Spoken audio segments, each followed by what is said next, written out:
Hello YouTube, here is Swedish Survivor with yet another knife review.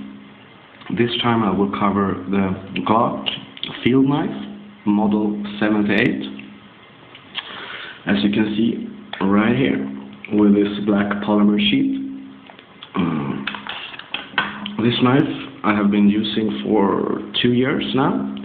It has been with me outdoors for many excursions and many hiking trips, and I gotta say it's a really affordable knife for what you're getting.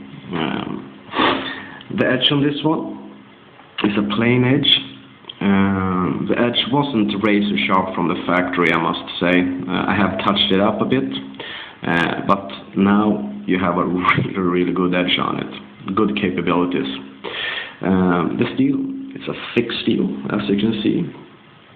Really thick one, so it's a tough knife. You can really push the boundaries with this knife. It's very capable. If you're searching on YouTube for Glock field knife model 78, search for destruction video.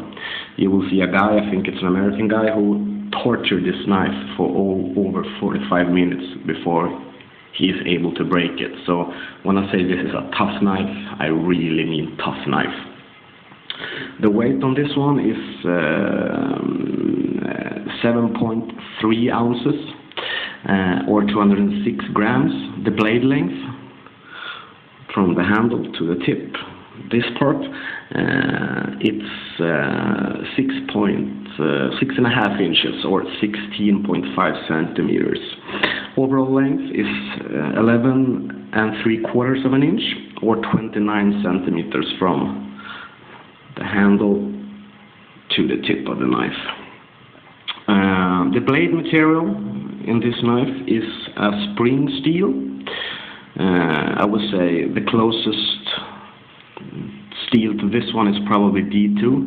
It's very hard, but this uses a spring steel and it's hardened to 55 on the Rockwell scale, and it has this phosphate treat coating, both for minimizing reflections and to give it better rust resistance as well.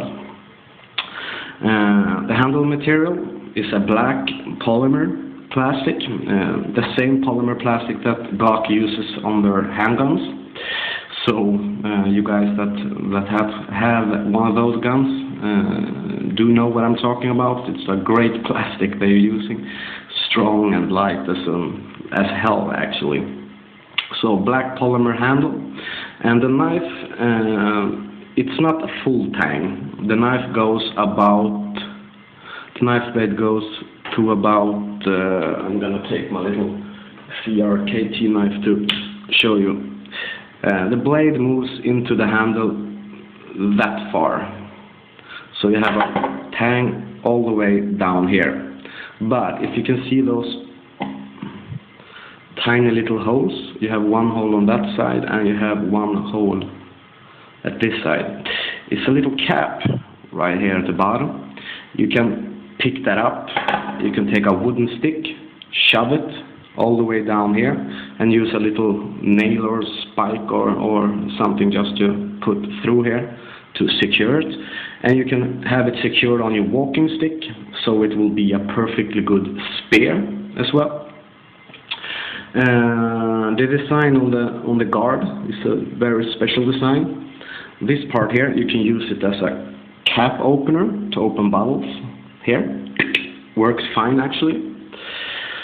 Let's see here. Yeah, spring steel with a phosphate treated coating on it.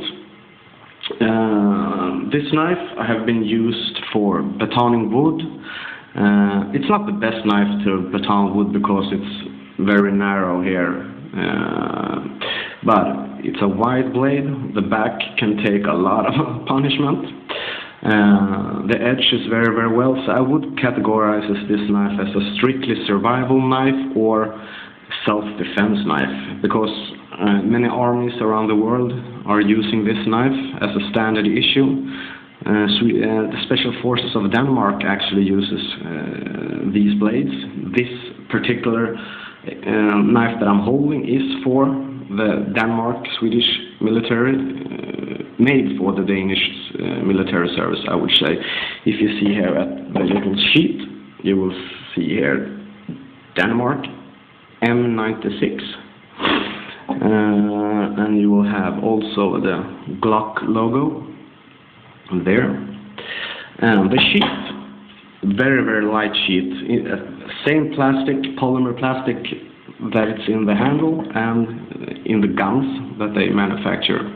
You have a hole at the back for all the water to seep through. You have a little click here. If you put my fin, you see you have a little groove inside the handle, so it locks up like that. Very, very secure. Very easy to open with one hand. You just pull your thumb up like this, and then you take out the blade. So I think that Glock made this for emergency survival blade and close combat in mind. Tough blade, D2 steel, very, very nice clip point. And it comes in different colors as well, I might say. This is the black one, model 78. They come with olive draft, OD handle and OD polymer sheet, as well as a sand colored handle and sand colored sheet as well.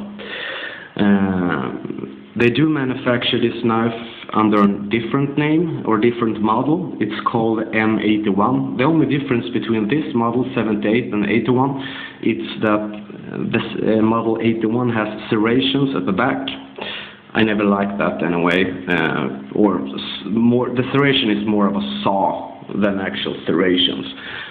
But if you're batoning wood, it's going to be hard to hit the serration at the back side. You can see some marks here from my batoning. The sheet as well, I'm going to go back to the sheet a little bit. It's very smart. You see the belt loop.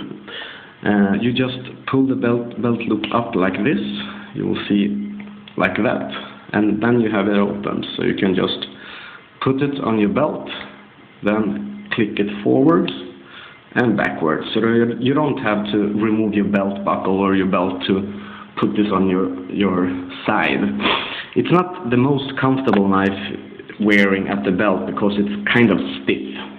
It's very stiff, but it's perfect for your tactical vest or your backpack or any other system that you might be using to carry this one.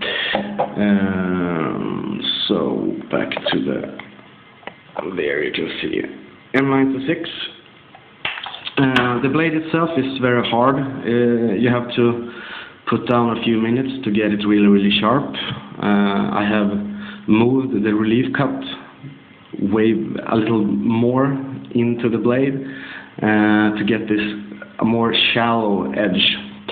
Tonight or today, I must say, the blade is really sharp and it handles perfectly. For batoning wood, wood carving, not the best one for food preparation, of course, because it's kind of thick blade. But still, overall, it's a good survival outdoor knife that you can really, really, really push the boundaries with. Like I said in the beginning of this video, search YouTube for Glock M78 destruction test, and you will see one guy that really beats the hell out of this knife, and it can take it as well. So nice sheet, good decent blade. I really like this. I always take it with me outdoors, so it's a good survival knife, and the price tag for this is ridiculous. It's about $40. You'll get the Glock branded knife with a good steel, really nice build quality to it, and the applications for this knife is many. You can use it for basically everything, and it's a good comrade that will never let you down. So this was a fast, a little not the best build for this review, but I hope you still like it, and please subscribe for future films and future reviews. This was my review of the Glock field knife model 78. I can highly recommend it for anyone that needs a good survival knife with a good steel, great build quality, and a decent price tag. Thanks for this time, and see you some other time. Bye-bye.